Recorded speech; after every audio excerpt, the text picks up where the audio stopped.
El groove.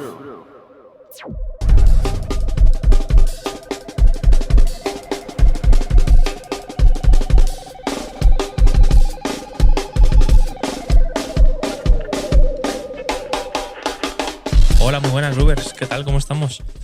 Yo emocionado de poder compartir esta entrevista con vosotros y a la vez apenado por llevar tanto tiempo sin pasarme por aquí, ¿vale? Digamos que la vida se ha puesto entre medias del podcast y mi persona y bueno, intentaré que no vuelva a ocurrir. De momento empezamos compartiendo las entrevistas de la Alteisa. Ellos ya la tienen en YouTube con los subtítulos y aquí la tenéis en formato audio para quien prefiera disfrutarla así, ¿vale? Nada, un abrazo y nos vemos pronto. Se vienen cositas.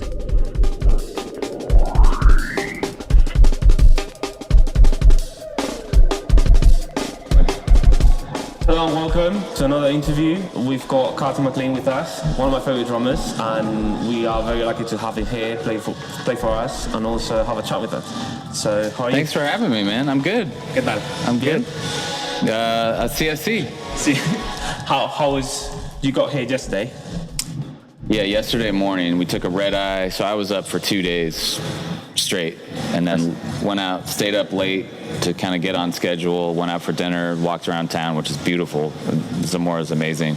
And then I feel good now. I feel rested. I feel like I can actually focus. Looking forward to your clinic?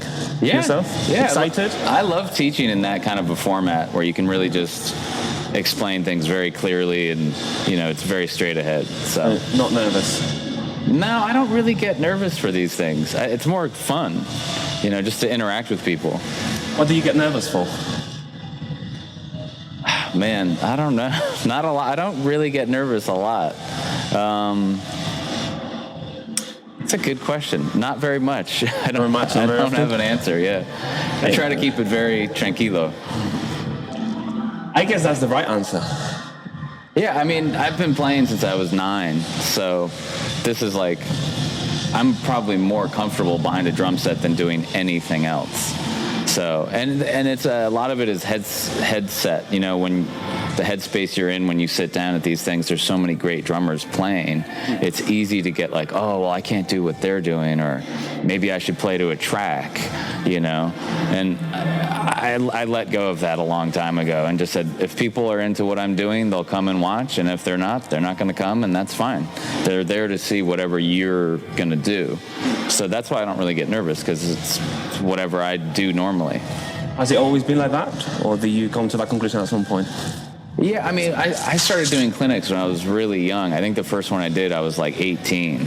And I actually had a video of it, which is really funny because, you know, I was playing a bunch of like kind of fusion-y stuff with a band I was playing in back then with my brother, which is kind of like Steely Dan, but really like kind of complicated stuff, a lot of drumming going on, still groove stuff, but like a lot of notes.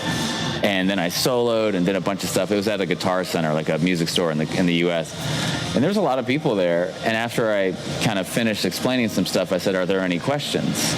You know, and everybody, you know, was like this. And my first response was, I said it out loud. I said, "What are you all, professionals?" I kind of, you know, because I was a kid, I got kind of like flustered and I didn't know what to do. And so I took note that when I saw that video, I was like, never say that again. I was like, you can't do that.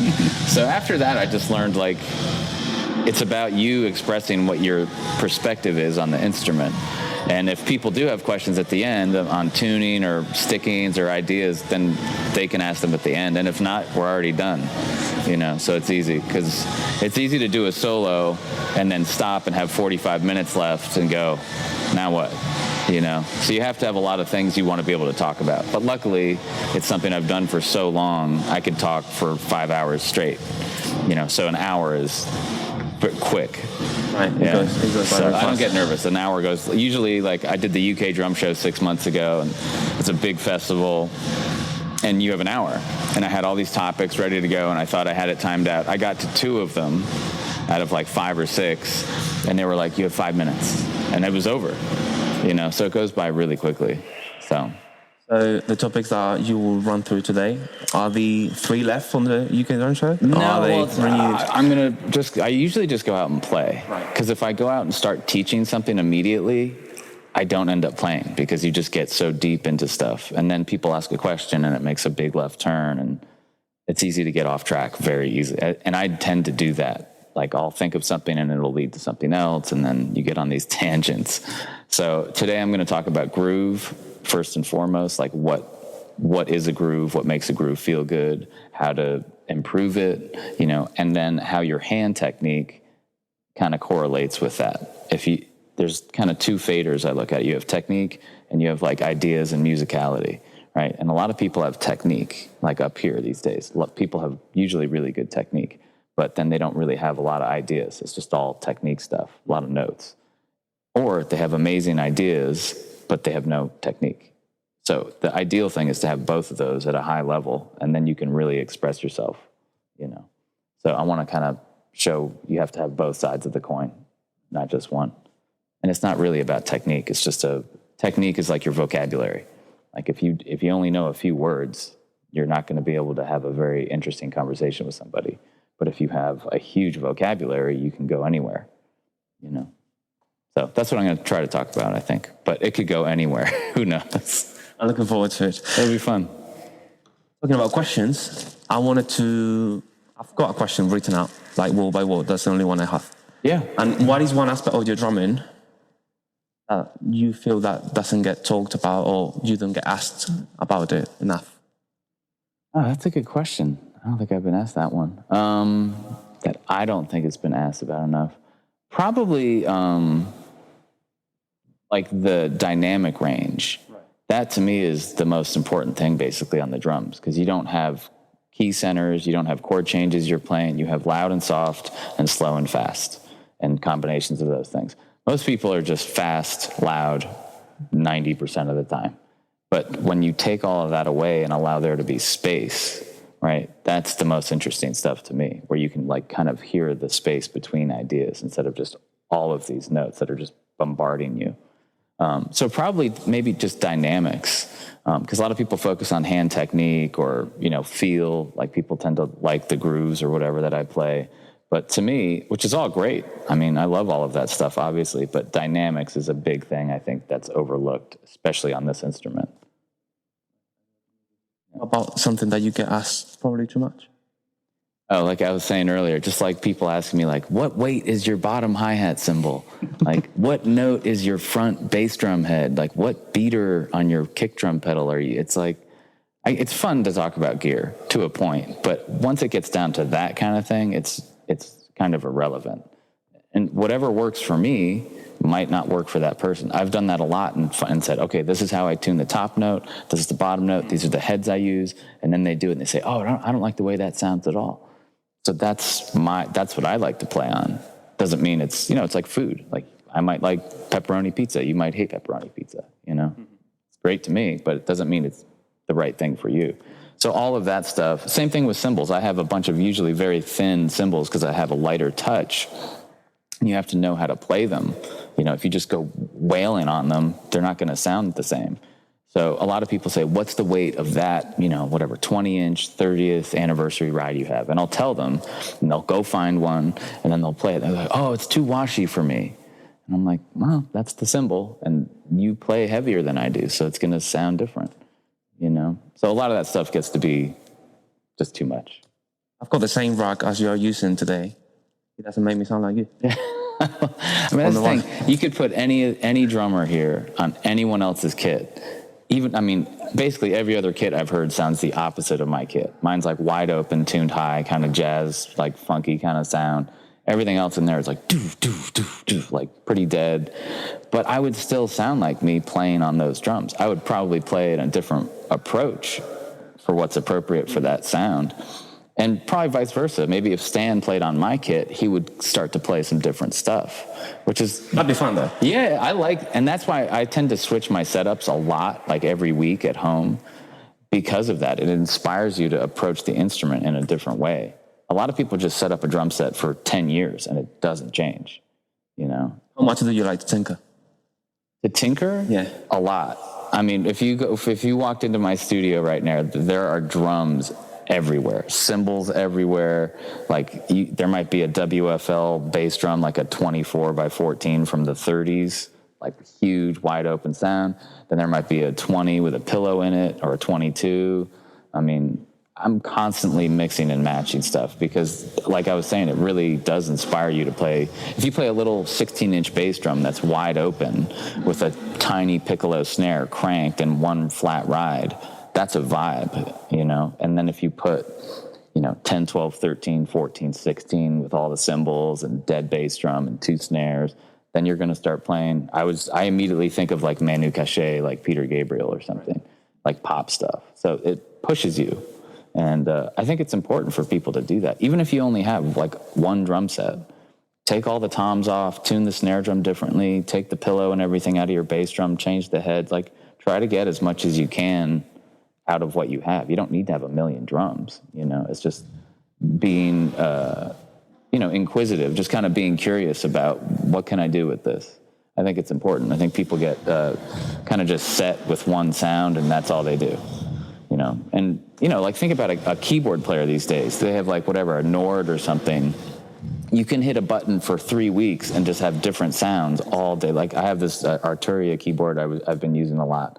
And the sound banks that these things have are incredible. I mean, just the acoustic pianos, there's probably 50 of them. And each one of them are amazing. It's like Japanese grand piano in hall. And it's like Bosendorfer in, you know, quiet practice room or something. I mean, it's really incredible. So you think about how many options those, you know, instruments have, and you look at drums and it's like, all right, well, how do we keep up with all of that? You know, so it's just trying stuff out. I guess that thing of just pressing a button and you change the settings on a keyboard has inspired somehow to how we think about drum kits, or at least how producers think about drum kits. Yeah, that's a good point. It's like, yeah, especially for programming and stuff, which is so much of the drum world now. I mean, it's rare to hear like an acoustic sounding kit on a record, on any record, whether it's a songwriter, pop tune. I mean, pop stuff, it's almost all programmed. And they might drop in like an actual fill from a drum for fun, and then it's back to the programming, you know. Like Aaron Sterling does a lot of that stuff. He's an amazing player. He's down in Nashville. Like he does a ton of tracking, and he'll play like a whole tune, and then, you know, sometimes they'll put programming on top of it and mix and match, or they're like, oh, we're only going to use your kick and snare for the chorus or something. You know, it's up to the producer, you know. But I still just like having natural drums through a whole tune. Obviously, the programming thing, it's not my wheelhouse at all. How do you feel about music these days? Oh, that's a big question. These days, I would say I'm more disappointed than not. Like I'll try to do the radio and just like scroll through, or even like Spotify or Tidal or like these streaming services. They'll have like what's, you know, new songs released this week, and I'll go through that stuff because it's usually like whatever Beyonce or whatever the pop stuff is. I just can't get into it. I try. I mean, I'm a pretty open, I listen to a lot of different kind of music, but most of the music I listen to, I'm going to say is like 80s and earlier, and really like 50s, 60s, 50s and 60s is like probably my favorite, because I listen to a lot of straight ahead jazz. So like a lot of the old Blue Note records, a lot of the old Impulse records with Elvin and Max and all of that stuff. That's mostly what I listen to. There's some new songwriters I really like Phoebe Bridgers is really great. I mean, like I just saw the Killers the other night. Ronnie's a friend of mine, and like those guys are incredible at what they do. I mean, the show they put on and the amount of pop like hits those guys have written, it's pretty amazing. I mean, the whole night was like, oh my God, that's, and like every song was like a huge hit. So that stuff's great, but in general, the new stuff I hear, I'm like, it's just, I guess I'm just like the old guy now. It's like, I feel like, I'm like, I don't know what they're saying. There's no melody. There's no song structure. It just sounds like someone talking over an MPC or something with like a synth patch. That to me is not music. That's like an advertisement for like Coca-Cola or something. But there, I mean, look, there's like, you know, there's a guy, Foy Vance, who's an amazing singer. I mean, when you hear and see people like that, that's like real deal stuff. But in general, the like mass music scene is fairly depressing, let's say. But the good thing is there's all the old stuff. You can go put on an old Ray Charles record, and it's right there. You can listen to that versus whatever this new stuff is. You know, that's just me. I'm sure a lot of people love, you know, all this new stuff. They're obviously selling records. Well, from what I've seen, you've made it a purpose to listen to music. Is that right? Yeah, that's a big thing I talk about is like actively listening, not just hearing. Like I can hear that snare drum in the background, but I'm not listening to it. You know what I mean? It's the same thing with music. People put on music. Oh, I listen to music all day. And I do this with students. I'm like, all right, what was your favorite record in the last week or last month? And they're, oh, there's so many, I can't pick. I'm like, well, just pick one. And they can't. And that's another thing that I think has to do with how much we're bombarded on a daily basis with social media and YouTube and everything. It's like there's just a never ending. You could just hit next, next, next on the songs and never actually listen to like an entire song, let alone a record, like an album, and know every note and everything that's happening on that record is so important, because that's how I learned how to play. And that's what I still do. Usually every morning I have like a hi-fi system in our living room, and I make a cup of coffee and put on a vinyl record and sit with nothing else going on and listen to the entire record and really just sit there and listen. I don't have my phone on. Everything's off. Usually my dog is sitting with me. And I'll do that with a record or maybe 3 or 4 records, depending on what's going on that day. And that, to me, is better time spent than sitting doing paradiddles all day. Because at the end of the day, when you're playing with people, nobody cares what your technique or what inverted ratomacues you're doing. They're like, does this feel good? Are you listening to what I'm doing? You know, that's one of the biggest things I learned with playing with Charlie Hunter, because it was just the two of us. It was like this, you know, he has his guitar, I have my drums, and we're like this the whole time, like really vibing on each other. And it's amazing because you can make these immediate left-hand turns very quickly because it's just one other person. There's no like bass player you have to deal with. It's just immediate. And that's some of the most fun I've ever had playing, but that's all about listening. Neither of us are like, oh, check out this cool technique I'm doing. Like, it doesn't. And meanwhile, Charlie's playing bass and guitar at the same time. He's playing bass, chords, and soloing. And it's like, I just kind of have to like put that aside and like let my mind not be blown away by that while we're playing and just listen, you know? But yeah, I mean, I say that all the time. Listening is probably the most important thing. And I think it's overlooked. It's the most overlooked chop.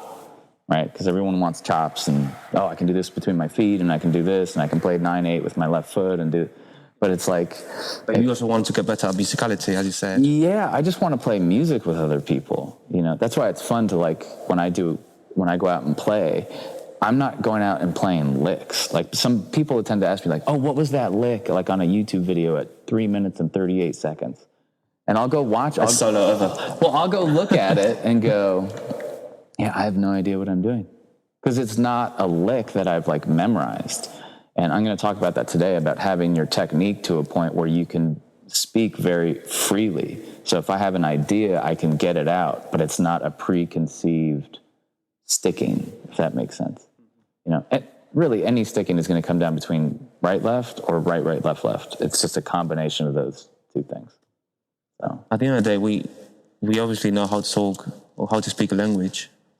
We don't know like the semantics and all the language stuff, but we still speak it. Yeah, I mean that's the natural. That's where I would love people to get, where they're thinking about just speaking. Because you know, I'll say like, you know, when I'll have somebody come up and play a solo, like maybe I'll do that today. I'll have someone come up and play, just say like, play me something, play a solo, like tell a story on the drums. And on the drums in particular, that freaks people out. Because anyone that usually goes, they go boom, ba, ba-ga-da-doom, ba-doom, da-ga-doo-ga, ba-ga-doo-ga, da-ga-doo-ga, da-ga-doo-ga, boom. But it's just like beats. But I'm like, okay, that's cool. But like maybe try to tell a story on the drums that's not in time, right? And as soon as you say, I don't want to hear you play time, people freak out, right? Because like, you know, like if you're playing like I just did this record that came out a couple months ago where I have like a woodwind player and strings, and I played piano and guitar, and I had my friend play bass clarinet, which is a beautiful instrument. And he came in and played some parts that I had written out, just long notes. And that was more interesting to me than any drum parts or anything I was doing on the record, just because it's a beautiful sound. So like trying to think of the drums, like, well, how can I make a sound like that? Maybe I'll use mallets on a floor tom and just do a really light roll and then move that around as like long tones. You know, people barely do that. It's all very staccato, choppy note stuff.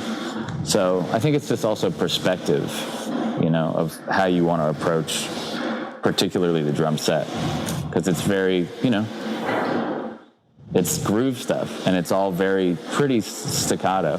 But like, take that groove and play it 1, 2, 3, 4. It's a whole different ball game when you slow everything down. It's really different, you know. So maybe I'll try to play slowly today. I wanted to ask you, because you mentioned Charlie Hunter, and I wanted to ask you about how do you prepare mentally for different situations, such as playing with Charlie, playing Lion King, playing here today. I get that all that is quite different in a way. Yeah, those are 3 really different things. Well, I would say the strongest thing to keep in mind between any playing situation is listening, right?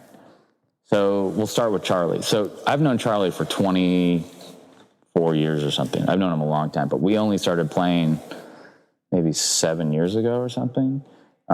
He just called me up and one day and it's like, hey man, we should play. And I have this gig coming up. It's like, I think it was a New Year's gig at Irving Plaza. We were opening for Snarky Puppy. And he just said, hey, it's you and me, Curtis Falks on trombone, who I'm a huge fan. He played with Bill Frisell and he's played with Ron Miles. I mean, he's like an amazing musician. So I was like, that sounds amazing.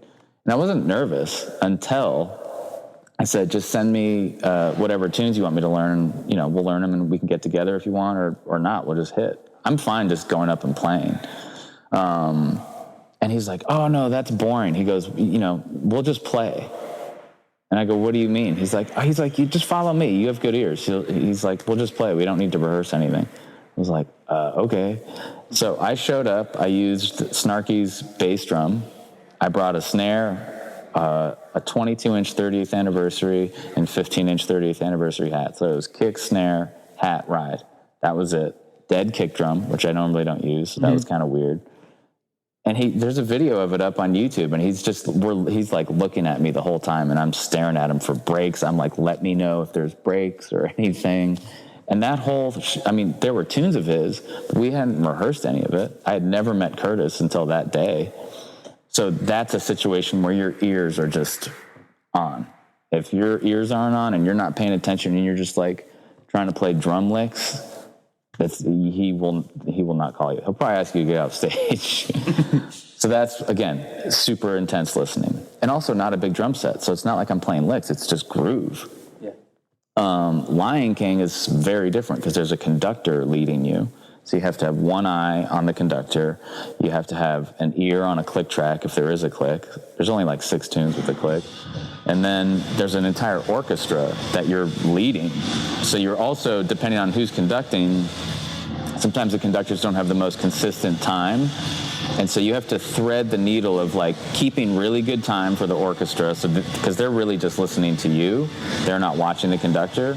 But then playing the game of balancing, all right, I'm watching the conductor, I'm acknowledging that that's happening. I'm also acknowledging that they're dragging or rushing and they don't even know it, right? So if I went with every little thing they did, the groove would be like subtly kind of all over. It'd never feel settled. So that you're really listening to a lot at once and kind of checking in with everybody almost on like a millisecond level, if that makes sense. But again, it's listening. Yeah, like that's a bigger drum set and it's a much like more intricate kind of book that has to be note for note. Literally, like every note has to be played exactly the same way every night. There's no changes. And that's including accents, how loud the patterns are. I'm going to talk a little bit about that today. And then, well, clinics like this, like just performing solo drums, to me is the easiest because it's maybe the most exposed because it's just you. It's like if you make a mistake, it's very obvious. But I kind of feel like at this point, it's not really mistakes. It's more just like choices of like, do I want to show that I have really great technique, or do I care less about that and want to try to explain a different point of view? You know, because in an hour, it's hard to show everything you can cover. you know? And I'm not playing to tracks or anything. I'm just going to go out and play. And for these kind of things, it's more like, if people want to just see me play tunes, they can go on YouTube and see some videos. But when I'm here at a situation like this, I want to explain my perspective and talk with people and say, do you have questions? Because I could just go up and play a bunch of tunes, but I don't feel like that's going to help people understand where I'm coming from, you know? Right. So again, it's listening in all these situations. Like, you know, when I go out and sit down today, I have no idea what I'm going to play. I'm just going to improvise. And you really have to be in the moment listening to what you're doing and making sure it makes sense. Is it translating to the audience? You know, the last thing you want to be thinking about is your technique, right? You want to just be listening to what's going out, you know? So yeah, listening. That's the common. It sounds simple, but you've obviously done this for a lot, for how Every many day years? for a long exactly. time. Yeah, well, the thing I like about that is it is a simple concept. It's like, listen. But it's a lot harder for people to do that than they think. You know, like I've done this a million times. I'll sing a drum beat to a student, like a very specific beat. And I'll say, play this exact beat that I'm singing to you, or I'll play it. And they go, oh, okay, got it. And it'll be like 70% right. And then they start messing around, or like they miss a bass drum or an open hi-hat thing, or the dynamics are completely different, you know. And it's a hard thing to really reproduce exactly what you're listening to, especially if it's something in your head and you want to get it out. It's very difficult to get exactly what you want out, because you might not have the right amount of instruments or sounds. Like Keith Jarrett's one of my favorite musicians, and I was listening to an interview of him about why he kind of grunts and moans in the background. A lot of his live recordings, you can hear him like almost like screaming. It's very distracting. And he finally said, it's because I'm playing as much as I can on the piano at that time with my 10 fingers, but there's other sounds I'm hearing that I can't get because I'm just limited by my hands and the instrument. And so I end up like making these noises to try to like let that out, which is pretty cool when you hear it explained that way. But when you hear him going like, like it's a little like distracting.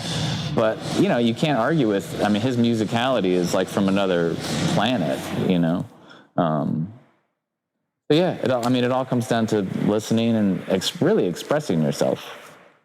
You could have all the technique in the world and go up and play like a robot, and it's not really going to hit people the same way as if you went up and really were like honest with your performance.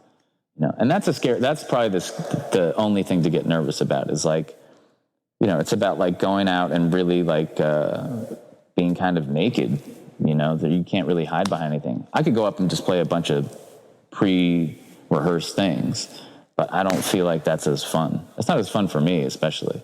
And I think the audience gets a better, more honest impression of you if you really just go out and play. So. Are you big on authenticity? Yeah. Oh, huge. How do you make sure you're authentic throughout all the stuff you play? Yeah, well, you just have to be honest. It comes down to being honest. Like people are like, "Oh, can you play this style, or can you play like this guy?" And I'm like, "Yeah, I probably could, but it's not me."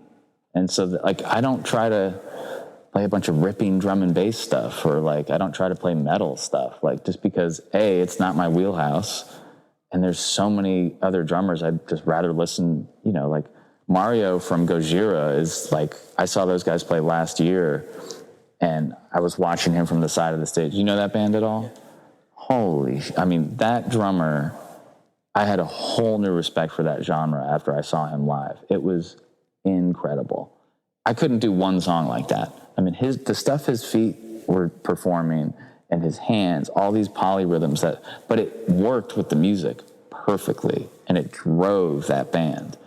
But I'm not going to go home and set up 2 bass drums and try to catch up to that guy. Like, that's never going to happen. I'd rather just hear him, you know. And I think he would probably have an equally hard time sitting down playing on a kit like mine with Charlie. He'd probably be like, whoa, this is what's happening, because it's so loose. It's very organic, whereas that music is like really structured and very written out. It's amazing. Yeah, I mean, I guess you have no other option other than being authentic, really, because you're just in your body and it's your fingerprint, you know?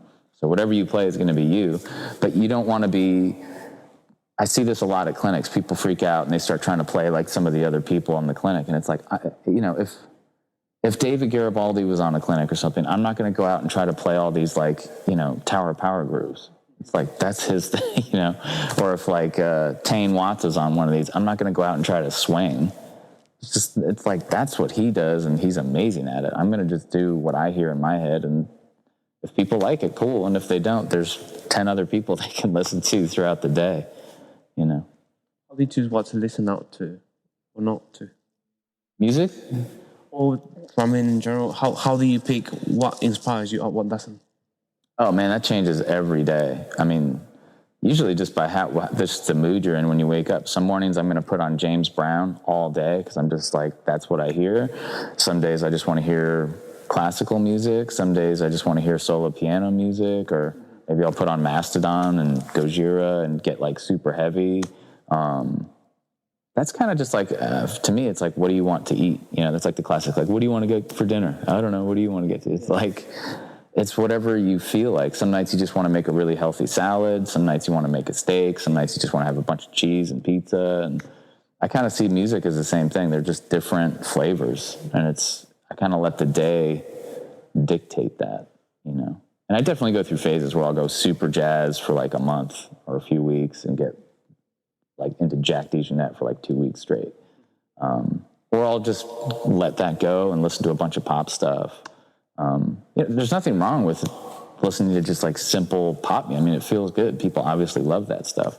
But I think the mood day to day changes. I don't think there's any way to know before you wake up, like, oh, tomorrow's going to be a metal day. Yeah. Tuesday for metal. Yeah. Tuesday through Thursday's jazz. Friday, it just changes, and it could change throughout the day. I could be like listening to Tom Waits in the morning and really into that. And then by the evening, I'm listening to like, Japanese house or something, Like Japanese house. Yeah, amazing. She's incredible.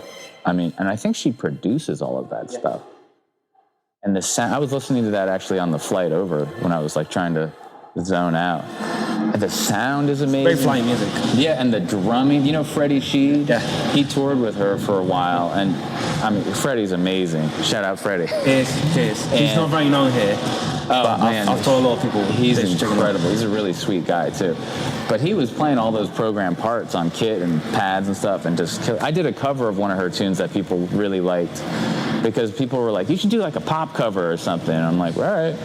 So I put up the toms and put duct tape on all my drums, and it's fun to do that, But my reference for that kind of music is like Peter Gabriel, Paul Simon, Sting. Like those are the artists I wanted to play with when I was learning how to play. So that's usually my default reference, or like Gad or somebody, But yeah. Never played toms with any pop artists ever. No toms? No toms. Kick snares? Sometimes I thought tom. Yeah. Mostly as a iPod stand or... Yeah, I mean, that's the thing. Like when I toured with Charlie, it was kick, snare, ride, hats. And then I remember I had a backline kit where they had like some toms, and I just left them up. And halfway through, I just kept looking at them, and they're like, hit me, hit me, hit me. And I'm like, I just ended up taking them off the stage because they were distracting. There was at no point where I was like, I want to go digga, digga, digga, digga. It's just like, no. Just keep with the groove. If you're going to do a fill, just do it maybe on the snare, or stop. That could be a fill, like a silence fill. People usually don't think about like, oh, I'll do a fill where I play less. That's a concept in itself.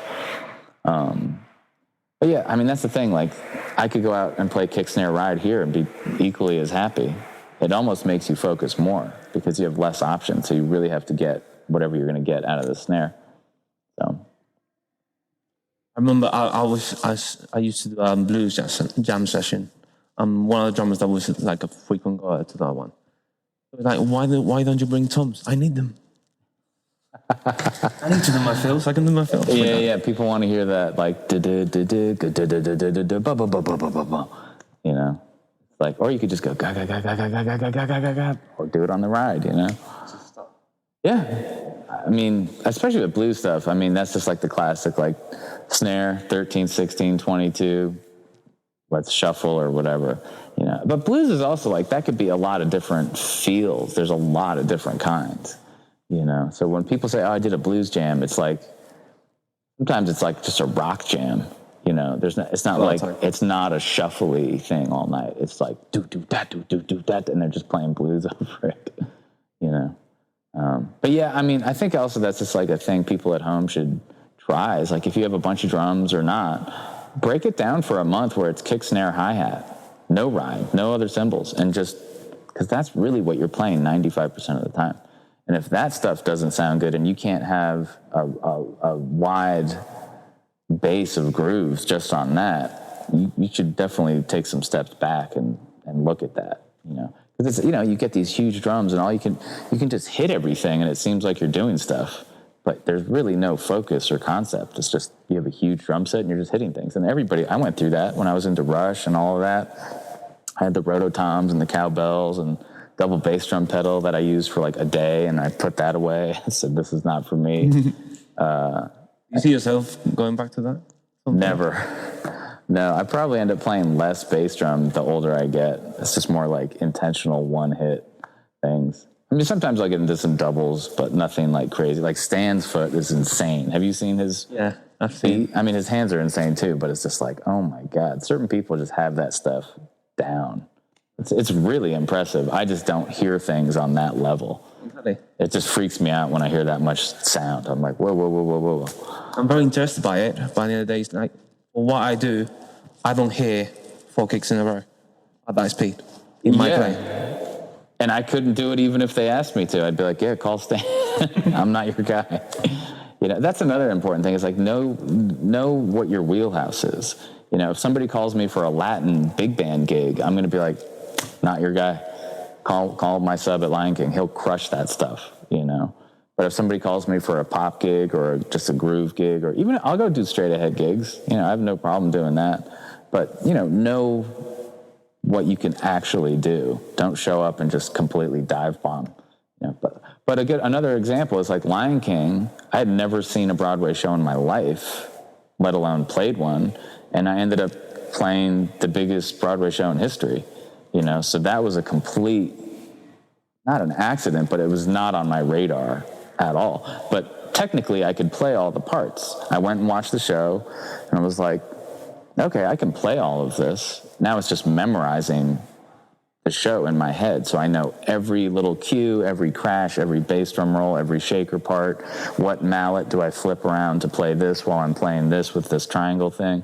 That's the hardest part of a show like that, is the choreography of, it's not just boom, bop, boom, boom, bop for 2 hours. I mean, it's very written out, hand drum, wood blocks, drum set, 5 different implements. I mean, I have mallets, I have a second set of mallets, I have bundle sticks, I have drum sticks, and then I have a different set of blast sticks, and then a triangle and a shaker. That's just all on my stick stand. So, you know, I knew I could do it, but I had never played a show, but I knew I could pull it off. You know, it's different than hearing a style of music you're not familiar with at all, and then just trying to jump into it. That's usually doesn't work out very well. I wanted to bring it back to Lion King, and right before that, you decided to quit drums for a while. Is that right? Yeah, for like a year. I started a photography company. What were the reasons to quit drums? Similar to, I mean, I just went through this a couple months ago, actually. I was talking to my wife. I was like, I don't know if I can keep doing this. You know, the music industry is hard. It's a hard business. It's the music business. I mean, people love music and like playing instruments, but when you want to make it your job, now it's a business, you know, and you have to promote yourself. You have to be professional. You have to be able to show up. I mean, being able to show up and play the gig is like the first 20%. Then everything else is like, you know, do you return emails quickly? Are you on time? Are you early? Do you make your flight? Like, do you deliver? Like, when you show up for the gig, is everything, there's so much stuff to it. And there's fewer and fewer gigs, I feel like, these days, and way less venues. Like I was saying to you earlier, like, you know, 55 Bar in New York City just closed. That was like a staple. Every night was like Mike Stern, Wayne Krantz, like, you know, Mark Giuliani used to play down there all the time. Keith would be down there all the time. That's where I first saw Keith Carlock play with Tim LaFave and Wayne. I would go down like every Thursday when they played and just watch. And that's gone now. It'll probably end up being like a coffee shop or an apartment or something. So I wanted to take a break and see if there's, because I've been doing this my whole life since I was a kid. I was like, maybe I'll do something else. And I started, when I was traveling Europe, when I was touring, I bought a DSLR camera, and I started I said, I want to learn how to shoot with a real camera, like auto, on manual. So I'm like adjusting the ISO, everything. And I started taking photos, and then I came home and I started showing them to people, and they're like, man, these are really cool photos. And I was getting really excited about a new hobby. And then I entered a couple into a photo competition for the Smithsonian Institute had this photo competition, and it was free. So I entered into, and both of them made the top 3. So I didn't come in first, but I came in second and third. They picked 2 of them. I was like, wow, that's crazy. They picked 2 out of all of these photos that were submitted. And then I did a show where I had some framed and hung them in this coffee shop in New York, and those all sold. And then I started shooting for insurance companies, business, headshots of CEOs giving speeches, which is not exciting, but that one photo shoot paid more than I made in a month playing drums, So I was like, man, this is kind of easy money. I don't have to go on tour. I can go shoot for 2 hours and I'm done. And as soon as I started, I had business cards, Carter Mclean photography, I was shooting weddings, which is not fun, but pays really well. And as soon as I got that rolling, it was like, I think I'm going to do this. Lion King called and said, hey, will you take over the book? And I was just like, oh, man. I was like, I can't say no to that. It's like an easy dream gig, And that was 13 years ago I took over. So I've been playing there for 21 years, which is crazy because I subbed for a long time. But yeah, it kind of there was a lot of things pointing me to go back to playing music, and it kind of reeled me back in. And I've had a couple moments like that in my life that were like, okay, this is what you should be doing. But, any job is going to be hard. It's just life. Anything, even if you're good at it, you're going to hit bumps and you're going to have ups and downs. And that's why I try not to take any of the social media stuff too seriously. Because at the end of the day, that's not paying my bills. You know what I mean? I have a job that's what covers the bills, all the other stuff you can get wrapped up in. Oh, why did I post this photo and nobody liked it? Or I didn't get enough comments on it. It's who cares? That doesn't really matter. And, even friends will be like, hey, did you see what so-and-so said about you? And it's just like, man, if that person wants to talk to me, they can come to my house and talk to me. You know what I mean? Everything else is irrelevant. So, but yeah, I'm glad I came back to play. I would have always played drums. That's no question. I'll always play. It's just a matter of how you want it to fit in your life. Does that want to be your main job for your money? And if it does, you might have to play a lot of gigs that you don't like playing at all. I'm lucky that I have a gig that I've got totally memorized. I can go in there on a kind of autopilot and play it no problem. But it also allows me to come here and do clinics like this and play with other people and teach if I want to do that. I'm taking a little break for a year of private students. I'm just doing a reset. I got kind of burnt out doing the one-on-one thing. So I'm going to take a year off, a little over a year, and then I'll start teaching privately again in 2024. But I told people I have a website I created during the pandemic that's 10 hours of video footage, an hour on how I tune. I thought of every question everybody's always asked me, what comes up the most? So I was tuning, groove, miking drums, engineering your drum sound and mixing it with a record. So I go through it so you can see my screen. And these are the drums I recorded with Charlie. This is how I did it. Hand exercises, Broadway drumming, a whole bunch of stuff. So I just said, look, if I'm not teaching for the next year and you want to study with me, check out these courses.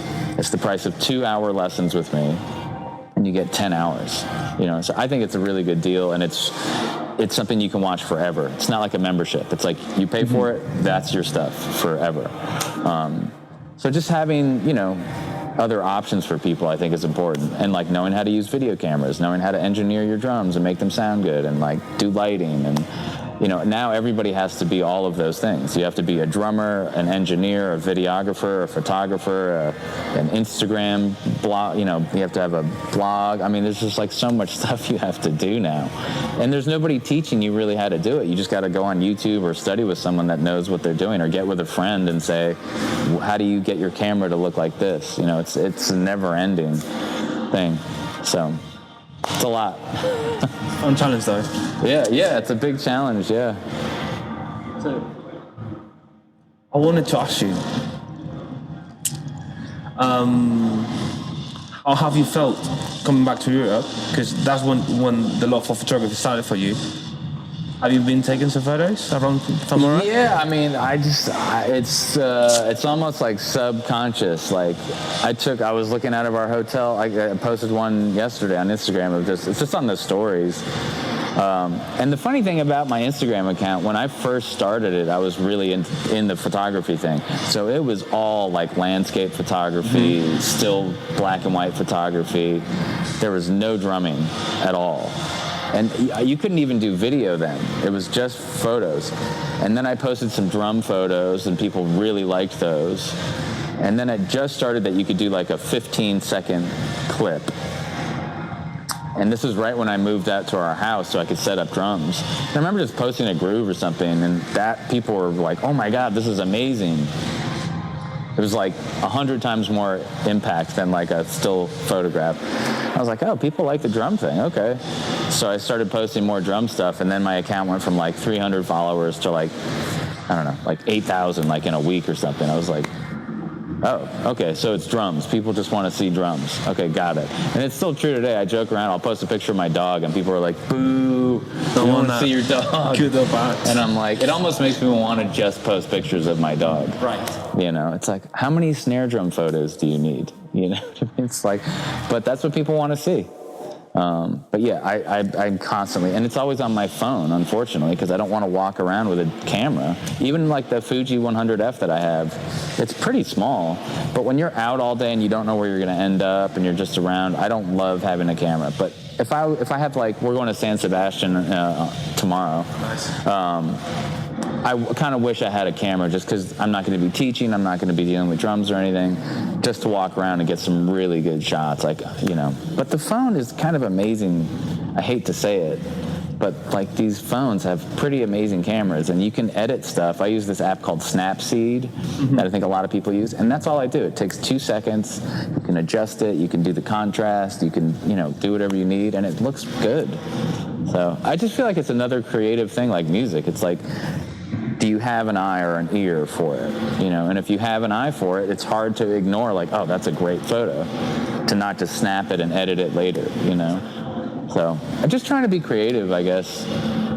That's, I feel like, why I'm here. Like, I don't think I would do well like programming something at a computer all day. That's not, I don't think that's why I'm here. Do you feel like you have a creative energy that comes and goes, or is it just 100%. The fall, kind of now, is when I always start writing music. It's like, I think it's because you start to be inside more, but there's also something about like, season is changing. It's, everything's kind of dying from the summer, and it's like almost like a rebirth in the spring. So like fall, winter, I'll probably end up writing a new record this winter. I don't know what it'll be, but that's usually what happens. I'll go down and play, guitar in the morning and go, oh, that's a nice tune. Like this last record I did, my wife heard a lot of the guitar, like simple guitar parts for a long time. And then when I, put string arrangements and bassoon or whatever around it, and then played her that, she's like, oh, wow, this is a whole, I see what you were hearing now. And it's like a whole different thing. But in my head, I always hear all of that, but I can only play one instrument at a time. So it's nice when you sit with a simple melody or simple guitar part, and you're like, oh, this would sound amazing with like an upright piano in the distance, and maybe like just a floor tom or something, and then some string, just arranging music. It's like photos. It's the same thing. It's like editing a photograph. Like when you look at mixing music and editing photography, it's the same thing. Same kind of presets. It's like high end, low end, mid range. Like it's all similar. Saturation. It's like very similar vocabulary too. So I don't know. I guess I like creating stuff. You mentioned in an interview that at some point you had to write a letter to yourself from the past to the future. Oh, wow. That's a deep dive. Yeah. So Sixth grade. if you had to do it again for your 60-year-old self, what would you tell him? That's a really good question. That's maybe the best question. I'll play you the interview. That might be the best question I've ever. That's really good. So if I wrote one today for like me when I turned 60, oh man, I honestly feel really lucky for where I am at. I mean, I feel like I have a very good life. I really kind of knock on wood every day, just between my family, my wife, and just our situation in general. I feel if I can just maintain kind of what we're doing, I'll be very, very happy. You know, I'm very lucky.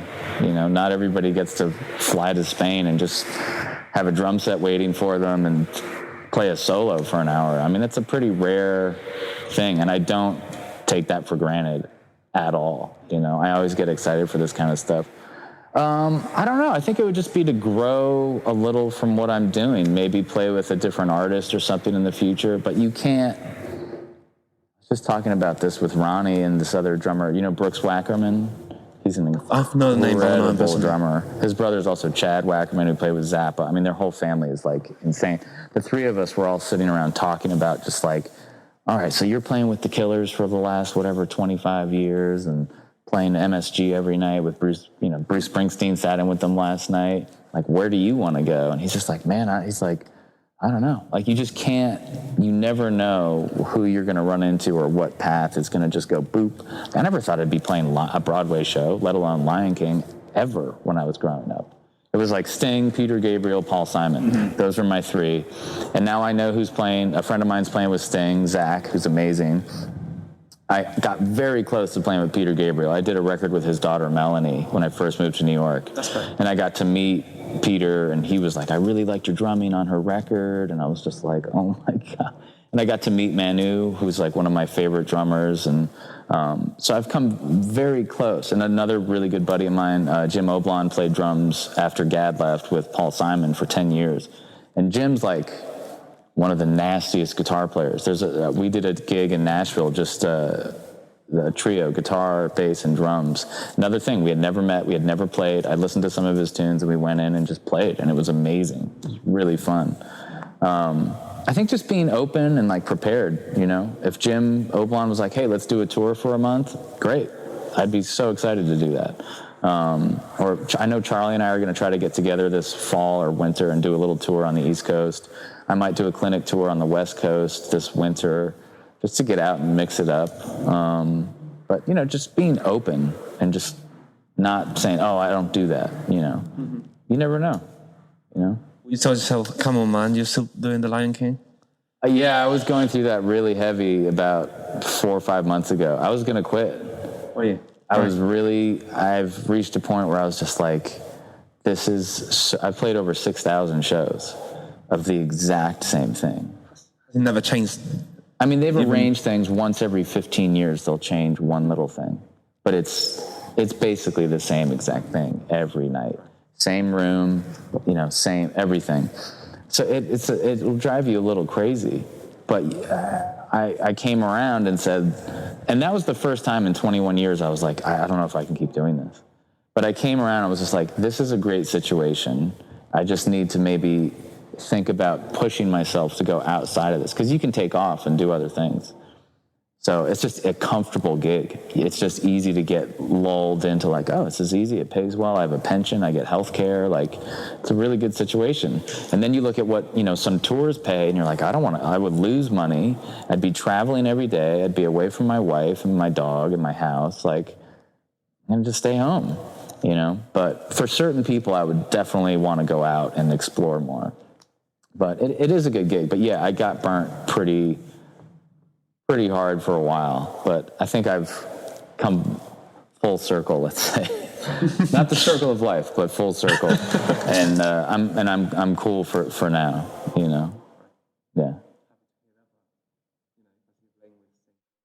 Yeah, that would be fun. If Zach can't make the gig, I'll show up and do my best, you know.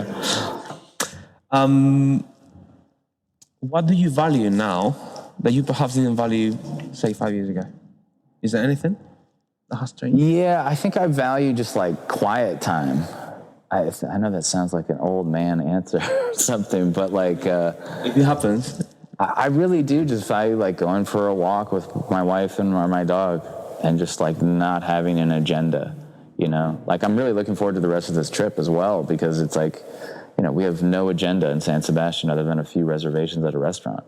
And I don't want to look at a tourist map. I just want to go walk, you know? That to me is the most fun way to kind of figure out a city or a town. And just walking around here has been amazing. There's so many old buildings and just doorways that are like, oh, that looks like it's 1,000-year-old door, you know? It's crazy. Just simple little moments, nothing like, oh, it has to be like fireworks and crazy stuff. Just simple, quiet things I really tend to like. And I find that in my drumming and in photography, it might be a very simple image, but the way it's composed might be really special, you know? So stuff like that I really value more and less sparkly kind of stuff. I kind of don't care anymore about that, if that makes sense. At the end of the day, it's the little moments, you can replicate them sort of like more often, whereas the big moments, you cannot rely your happiness on that. Yeah, because they're rare. Exactly. And it's almost like I appreciate the simplicity of things. I think that's just, and I think with most musicians, their personality comes out in how they play. You can kind of learn a lot by just hearing them and watching them, you know?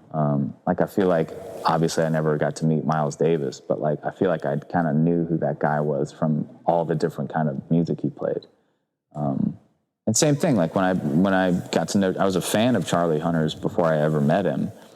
And then it kind of made sense when I met him, his personality, how it kind of comes out through his playing, you know? It's like a very super intellectual but super grooving thing that's happening. And Charlie's like one of the smartest people I've ever met. Like we've sat in cars for 10-hour drives, and I got out of the car after that drive like a much more intelligent human being just from listening to him talk about stuff, because he's read so many books and he's just constantly learning. He can play drum set better than most of my students, and he's like, oh, I just play around with it, you know? But he can pick up instruments really quickly. Like Pandero, he's an amazing Pandero player, you know? Oh my God. And he's like trying to show me like it's like, you know, writing my name. He's like, oh, it's simple. Just do this and then you hold it. And I could barely even hold it. And it takes a lot of strength in your left arm to get all of those motions. It's a very awkward instrument. But he picks it up and he sounds like a drum set. I mean, it's incredible.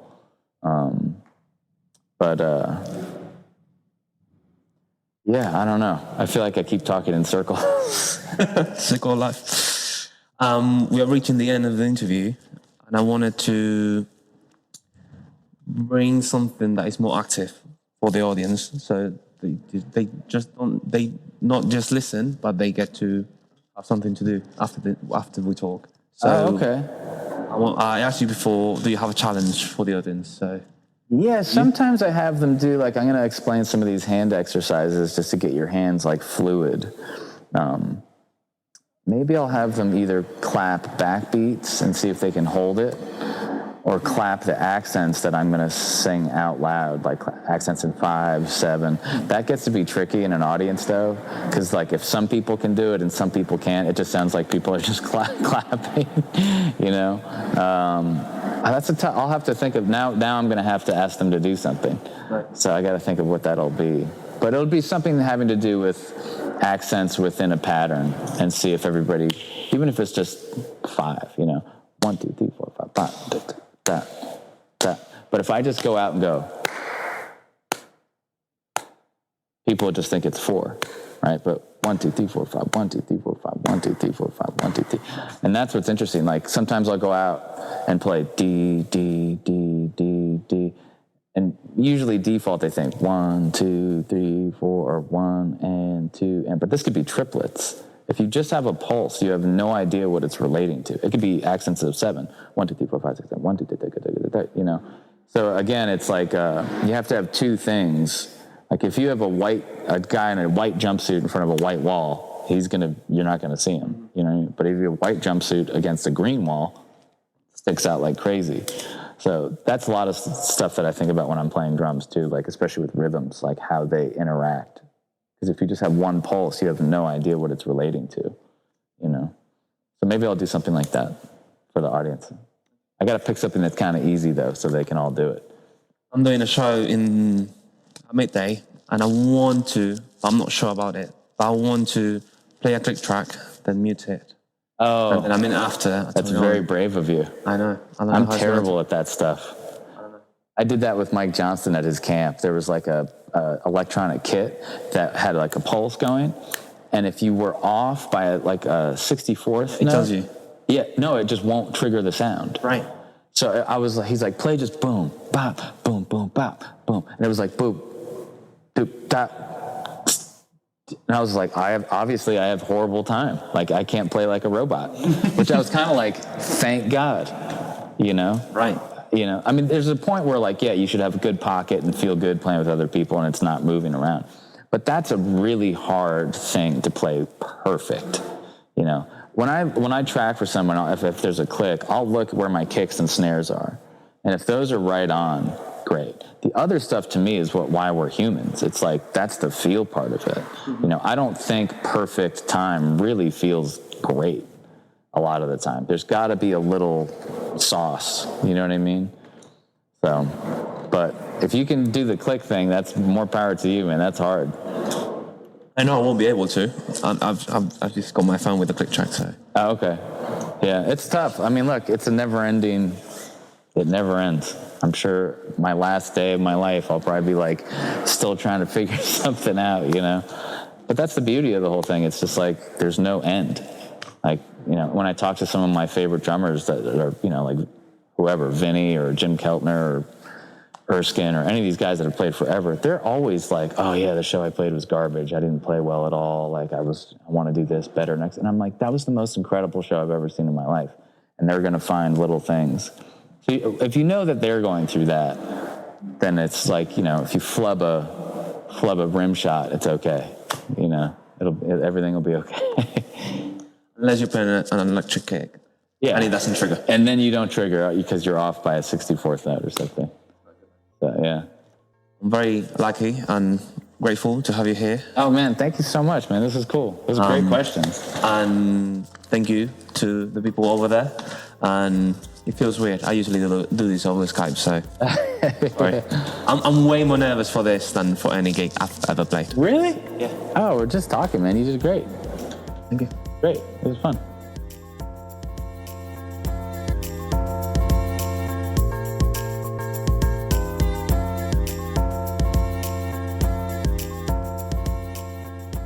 ¿Qué tal? ¿Qué tal? ¿Os ha gustado? Decidme vuestra valoración. Yo encantado de escucharla, porque eso, estamos preparando la nueva temporada. Digamos que estos episodios que son entrevistas de la Alteisa van a hacer de puente hacia ella y nada, que se viene contenido y etcétera.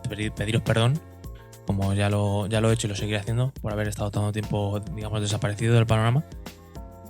Y nada, esta entrevista, y cuando me lo dijeron, la verdad, que iba a tener la oportunidad de poder hablar con este señor que idolatro desde hace ya tiempo y que para mí es lo más de lo más. Además tuve la oportunidad de poder pasar tiempo con él allí cuando estuve en Barcelona y la verdad fue bastante brutal. Una persona maravillosa, aparte de ser el batería maravilloso que es. Pero bueno, en general todo el mundo que me cruzo en los Drumfest, público, asistente, artistas, gente de marca, por lo general muy, muy buena onda y bueno, hace que te guste trabajar dentro de este mundillo.